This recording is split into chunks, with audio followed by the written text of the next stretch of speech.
नमस्कार, B news में आपका स्वागत है। मैं काशिफ हुसैन। आज हम बात करने वाले बेरोजगारी और महंगाई के मुद्दे को लेकर। जहां महंगाई देश में इतनी बढ़ती जा रही है कि महिलाओं को घर गृहस्थी चलाने में बहुत ज्यादा परेशानी हो रही है और यंग युवा अपनी डिग्री लेकर दर दर की ठोकरें खा रहे हैं, लेकिन नौकरी नहीं मिली। यही जानते हैं कि जनता का इस पर क्या कहना है। सर ये बताइए, महंगाई इतनी बढ़ती जा रही है, उसमें महिलाओं को भी कहीं ना कहीं और आम जनता को भी बहुत सामना करना पड़ रहा है कि लगातार महंगाई तूड़ पकड़ती जा रही है। इसमें क्या कहना है आपका? भाई 2024 तक का संतोष तो जनता को करना पड़ेगा। उसके बाद अपने मताधिकार से सरकार बदल करके राहुल गांधी आ जाएंगे, महंगाई खत्म हो जाएगी। जहां उनकी सरकार है 500 रुपए में गैस सिलेंडर मिल रहा है, बिजली फ्री है, महिलाओं के लिए है, महंगाई कम है। तो ये सब चीज जिस दिन राहुल गांधी जी प्रधानमंत्री बनेंगे उसी दिन समझ लीजिए जनता का उद्धार हुआ।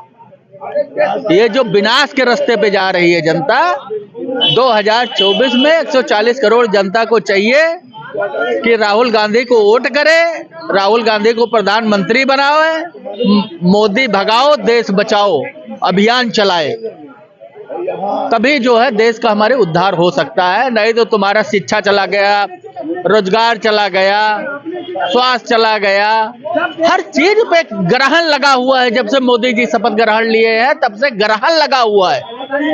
पता नहीं किस साइड जो है 140 करोड़ जनता ने इनको वोट दिया था कि पूरे देश पर ग्रहण लगा दिए मोदी जी। महंगाई चरम पे है, बेरोजगारी चरम पर है, शिक्षा खत्म है, स्वास्थ्य खत्म है। तो जनता जो है इनको 2024 में गुजरात भेज करके और राहुल गांधी को प्रधानमंत्री बनाएगी, तब जो है देश में अमन चैन फिर वापस आएगा। पहले वाला 2014 के पहले जो था वो फिर वापस आएगा 2024 में। क्या लगता है आपको, जो मोदी जी ने 2 करोड़ नौकरियां देने का वादा किया था, उसमें से कितनी नौकरियां इन्होंने दी हैं आपको? देखो, जब वो खुद कहते हैं कि हमने जुमला बोल करके आया हूँ, जय श्री राम के नाम पे आया हूँ, तो जनता ये सब समझ चुकी है इनकी जुमलेबाजी। इनको इसीलिए जो है 5 राज्य में चुनाव हो रहा है, इनको जवाब दे दी है। अभी फिर होने वाला है 2024 का, उसी में खत्म हो जाएंगे, उसी में गुजरात चले जाएंगे। जनता हर चीज जानती है। आप जनता को एक बार बेवकूफ बना सकते हो, 2 बार बना सकते हो, तीसरी बार जनता बनने वाली नहीं। अब पढ़ी लिखी शिक्षित जनता हो गई। जो नेता ये आज के 20 साल 40 साल पहले काम करते थे, वो आज भी मोदी अपनाए हुए हैं कि झूठ बोल करके सरकार में आओ, झूठ बोल के सरकार में आओ। अरे कितना बार आओगे? अब जनता शिक्षित हो चुकी है। कांग्रेस की सरकार थी, लोग पढ़े लिखे हैं, शिक्षित है, सरकार पलटने में सक्षम है जनता। 140 करोड़। अभी मैंने देखा था कुछ दिन पहले वहां का चुनाव हो रहा था एमपी का, इन्होंने कहा कि मैं 5 किलो राशन 5 साल और फ्री में दूंगा। अरे अभी तो इतना गरीबी में ला दिए हो कि 50% जनता जो है फांसी लगा रही, जहर खा रही है, कूद के मर रही है। तो आपको फिर जो है जनता जो है फिर आपको जो है वोट दे दे कि 5 साल और तुम भिखारी बना दो उसको। तो जनता सब समझती है, जनता इनको उखाड़ के फेंकेगी। आप देखते रहिए 2024 तक, ठीक है? ये मैं आई जानते। सर ये बताइए, महंगाई लगातार बढ़ती जा रही है और बेरोजगारी भी बढ़ती जा रही है, इस मसले को देखते हुए आप क्या बोलना चाहते हैं? देखा भैया, हम कहाँ से शुरू करें या कहाँ अंत करें। हमको तो एक ही बात डिबेट पर समझ में नहीं आती कि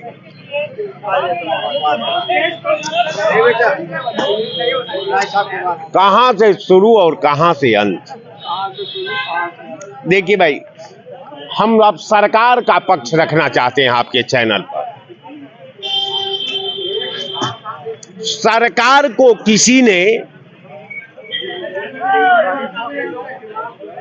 सांप्रदायिक भावना को उभार करके, राम को उस परिधि में ला करके, राम का हथियार बना करके, जनता के दिल में राम को बैठा करके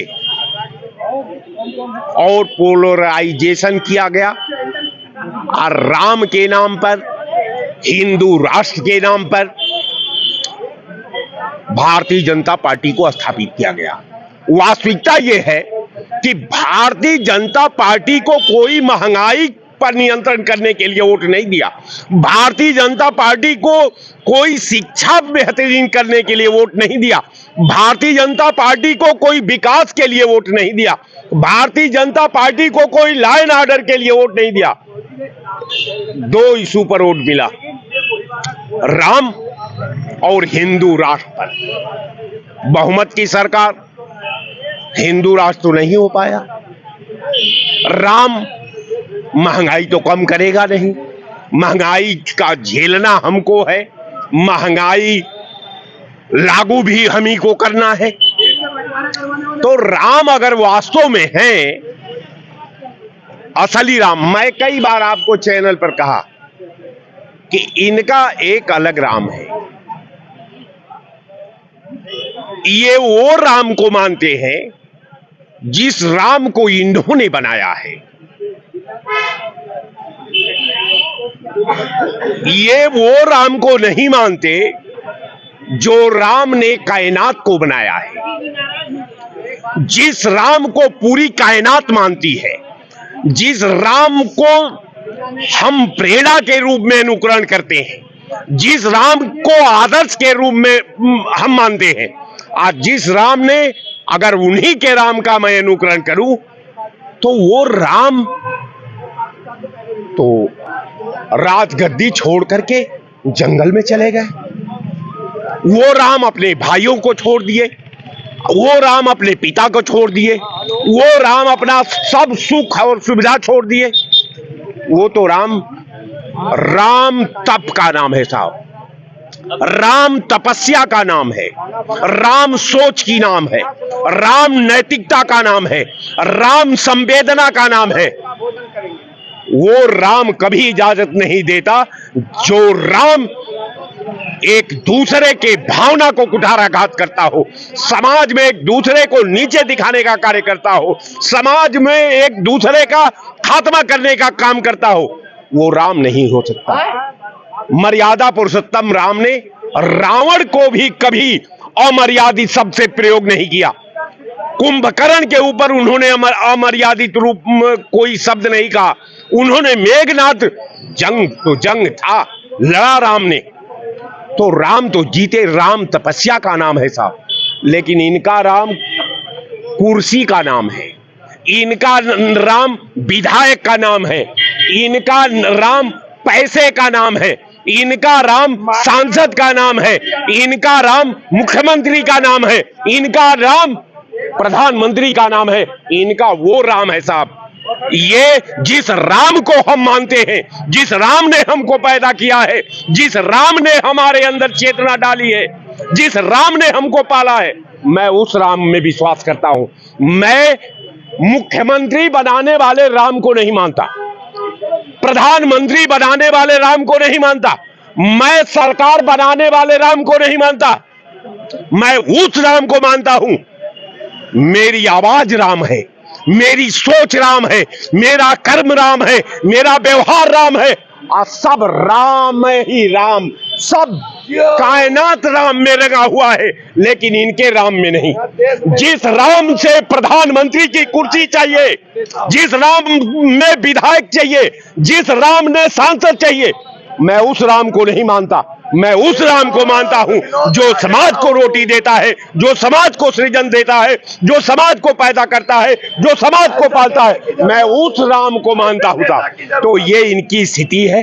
इनके बारे में क्या कहना, इनके चरित्र के बारे में, इनके सोच के बारे में, इनके क्रियाकलाप के बारे में, इनको आप राम के नाम पर छोड़ दो।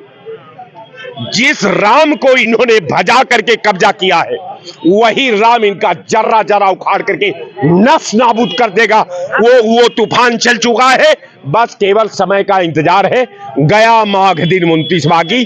बड़ा जिम्मेवारी से मैं आपके चैनल पर कह रहा हूं, कौन राम साहब, कौन कुर्सी, किसके लिए कुर्सी? जौना देश में एक का बच्चा दूध के लिए तड़प कर मर जाता है और दूसरा का बच्चा दूध नहीं पीता, ये राम है? यही राम का नाम है? नहीं साहब, नहीं नहीं। राम तो राम है, राम के नजर में कोई अमीर गरीब नहीं है। अमीर गरीब का कोई देख यहां आने का, यहां अवतरित होने का, यहां पलने का, यहां पढ़ने का, यहां जीने का कोई दूसरा राम ने तरीका नहीं भेजा। जिस राह से एक राजा पैदा होता है, जिस राह से भिखारी भी पैदा होता है, तो राजा भिखारी में अंतर क्या है? वो राम तो राजा बनाकर नहीं भेजा है, वो राम भिखारी बनाकर नहीं भेजा है, वो राम ने पैदा किया है। हम अपने कर्म से राजा भी होते हैं, अपने कर्म से भिखारी भी होते हैं। तो आपको मैं सीधा सीधा बता दूं कि अब जुर्म का अंतिम दौर चल रहा है। वो दौर चल रहा है जो दौर मुगलों का था, वो दौर चल रहा है जो दौर अंग्रेजों का था, वो दौर चल रहा है जो भाजपा का दौर चल रहा है। सबका अंत हुआ है, आपका भी अंत हो जाएगा। इतिहास ही हमको प्रेरणा देती है। जय हिंद। ये बताइए, मोदी जी ने जो 2 करोड़ नौकरियां देने का वादा किया था, क्या आपको लग रहा है वो वादा ही रह गया है? हम कहते हैं कि मोदी कुछ कहते हैं, उनका गृह मंत्री कहता है कि ये तो जुमला है। मैं गृह मंत्री की बात को मान लूं कि प्रधानमंत्री को बात मान लूं, पहले अमित शाह और प्रधानमंत्री तय कर ले कि उन्होंने जुमला देश के साथ किया था कि उन्होंने वादा किया था। तो ये प्रधानमंत्री और अमित शाह बता दे। आप भारतीय जनता पार्टी के बातों पर विश्वास नहीं किया जा सकता। ये हाथी के दांत की तरह है, खाने का और दिखाने का और। हकीकत ये है। जय हिंद। अच्छा, ये बताइए, महंगाई और बेरोजगारी बढ़ती जा रही है, उसको आप किस नजरिए से देखते हो और क्या कहना चाहते हैं? महंगाई और बेरोजगारी ये बड़ी लंबी समस्या है। इस समस्या का समाधान इस देश में नहीं हो सकता, ये नहीं कर सकते। एक तरफ राम की बात आती है, एक तरफ जय श्री राम की बात आती है, तो मैं तो सीधे कहता हूं कि भारतीय जनता पार्टी बनियों की पार्टी है। और ये राम वही बनिया जब राम बोलता है और 50 ग्राम कम देता है तब बनिया बोलता है। वही शब्द ये योगी जी बोल रहे। असली राम हम लोगों के बीच में कहाँ है? असली राम तो राजा दशरथ के पुत्र थे। ये कहाँ है, कहाँ नहीं है? दिल में राम है, जय श्री राम नहीं। जय श्री राम नाम का व्यक्ति कहीं घूम रहा होगा, कहीं टहल रहा होगा, उसको कोई पूछने वाला नहीं है। रही बात भ्रष्टाचार, अभी 2 दिन पहले हमारे देश का प्रधानमंत्री ही बोला है कि भ्रष्टाचार कभी समाप्त ही नहीं हो सकता।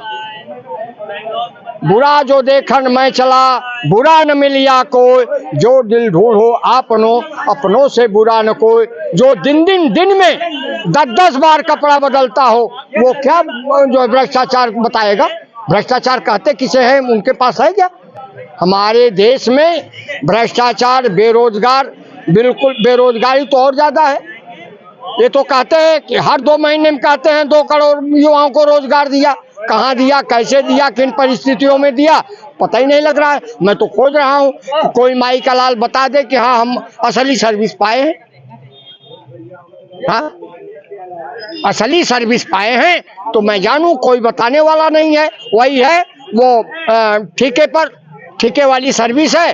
3 महीना करता है, चौथे महीने तनख्वाह लेने जाता है तो कहते हैं बाहर कर दे रहा हूं। ये तमाशा है लोग।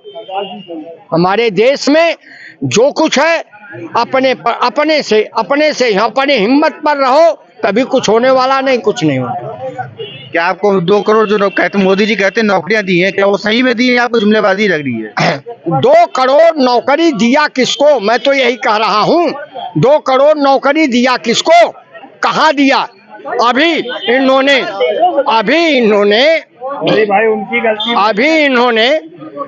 G20 20 देशों का किया था। 20 देशों का क्या नतीजा निकला? 20 देश आए, अपना खूब अच्छे भोजन किए, अच्छे खाए, लेकिन यहाँ से जाते ही माहौल बदल गया। 2 देश भारत के खिलाफ बोलने लगे। ये क्या तमाशा है? इंडिया के खिलाफ बोलने लगे। ये क्या तमाशा है? इस देश का क्या होगा? कहाँ जाएगा देश? इससे बढ़िया है कि हमारी जनता चेत रही है, 1924 में कुछ करामात करी। चाचा, ये बताइए, बेरोजगारी और महंगाई लगातार बढ़ती जा रही है, इस मामले को देखते हुए आप किस तरीके से बोलना चाहते हैं? हर चीज बढ़ेगी। बेरोजगारी बढ़ेगी, महंगाई बढ़ेगी, शिक्षा पे तकलीफें बढ़ेंगी, रोजगार पे तकलीफें बढ़ेंगी, नौकरियों पे, सुरक्षा पे, हर चीज पे तकलीफ बढ़ेगी जब तक ये सत्ता में है, चाहे वो प्रदेश की सरकार हो चाहे वो केंद्र की सरकार हो। इनको जब तक हम सत्ता से दरकिनार नहीं करेंगे, देश में सुख शांति, ये अपने ही कार्यकर्ताओं का काम नहीं करते, ये अपने मंत्री एमएलए एमपी का काम नहीं करते, तो ये जनता का खाक काम करेंगे। तो ये कहीं भी देश हित में नहीं है ये पार्टी, ये सिर्फ और सिर्फ यहाँ पर देश की सत्ता पे रहकर पैसे कमा कर अय्याशियां करने चाहती है, ये देश को नहीं चलाना चाहती है। और वो पूछिए। ये होते हैं मोदी जी ने जो कहा 2 करोड़ नौकरियां हमने दी हैं, क्या आपको लगता है जुमलेबाजी है या सही में दी है? 2 करोड़ नौकरियां के हिसाब से 10 साल की 20 करोड़ होती हैं। अरे हम कहते हैं सिर्फ 1 करोड़ नौकरी दिखा दो तुम, अरे हम 50 लाख दिखा दो। नरेंद्र मोदी को मेरा खुला चैलेंज है, 50 लाख नौकरियां तुम दिखा दो 9.5 साल 10 साल में, तुमको अगर इतनी दी है तो आके सतपाल सिंह छाबड़ा से बैठ के बात कर लो लखनऊ में। अगर नरेंद्र मोदी तुम्हारी जांघों में ताकत है तो आओ, चल के आओ दिल्ली से लखनऊ और बात करो हमसे। तुम गुजराती हो, हम गुजराती नहीं है, हम सरदार हैं और हम तुम्हें खुला चैलेंज करते हैं। तुम 50 लाख बताओ, करोड़ तो छोड़ दो। और कुछ ये बताइए, लगातार बेरोजगारी और महंगाई बढ़ती जा रही है, इस मामले को देखते हुए आप क्या बोलना चाहते हैं? ये भाई साहब, मैं पत्रकार महोदय साहब आपका बहुत बहुत धन्यवाद।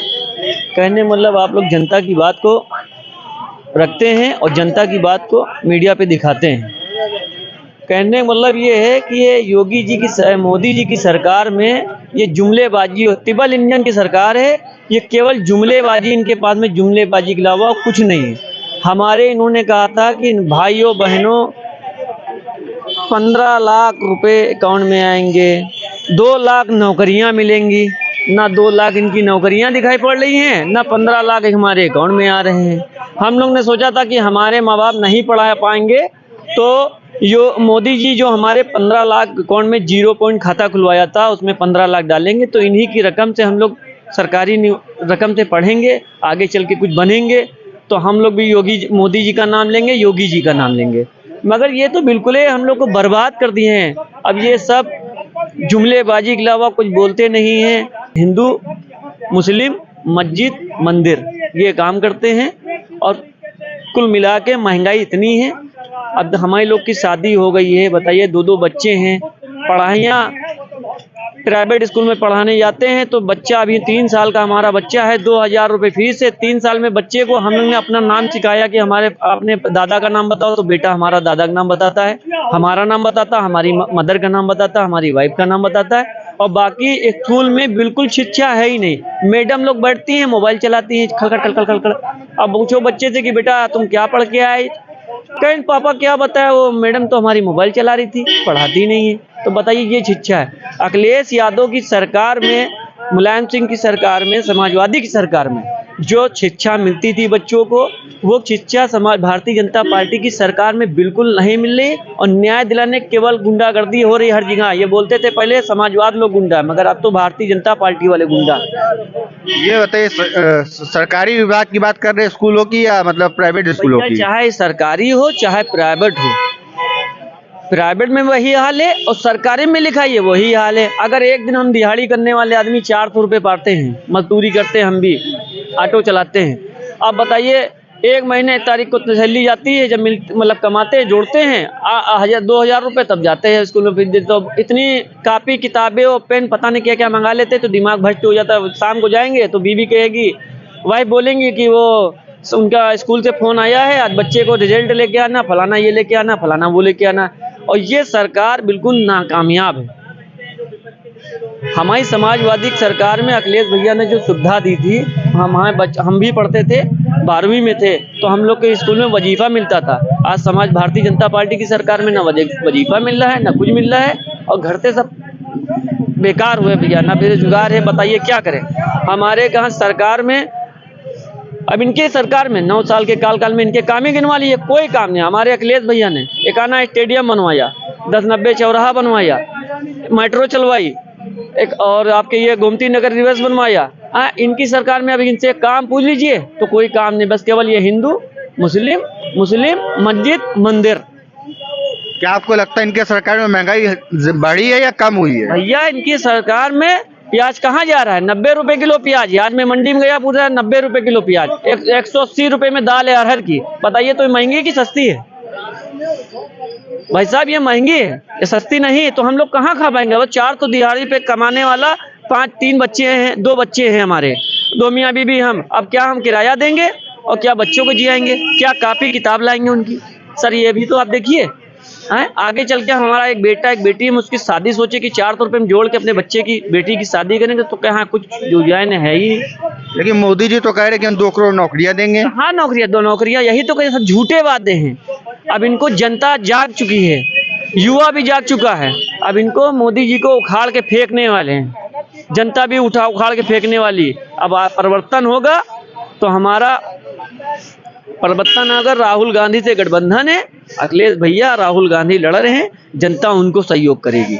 और हमारे कहाँ बाराबंकी में भी चले जाइए, आज भी अरविंद सिंह गोप कैबिनेट मंत्री हैं, आज भी सरकार रहे या न रहे, उनके कहाँ जमौड़ा लगता है। कोई पखरपुर से आता है, कोई मरौचा से होगा, तो कोई जलवर रोड, कोई रानी बाजार, कोई रामनगर से, उनके यहाँ जमौड़ा लगता है। मगर हमारे यहाँ कैबिनेट मंत्री साहब अरविंद सिंह गोप साहब गरीबों के मसीहा हैं, कंधे से कंधा मिला के जाते हैं। आज कहते हैं नहीं है कि भारतीय जनता पार्टी ले कहते हैं समाजवादियों में गुंडाई थी, तो बीजेपी में गुंडाई सबसे ज़्यादा है। और हमारे सरताज चौधरी साहब वो भी मसीहा हैं, उनके घर में 6:15 बजे हम लोग जाते हैं, हमारे घर के सामने घर है, उनके कहाँ भी जमौड़ा लगता है। कोई आता है कोठी से, कोई उस्मानपुर से, कोई दौलतपुर से। सरताज चौधरी साहब भी हमारे, वो भी समाजवादी पार्टी के उपाध्यक्ष हैं, उनके कहाँ भी जमौड़ा लगता है। आप भी देख लिए। मगर सर हम लोग ने ये तय किया है कि परिवर्तन लाएंगे 2024 में अखिलेश भैया को।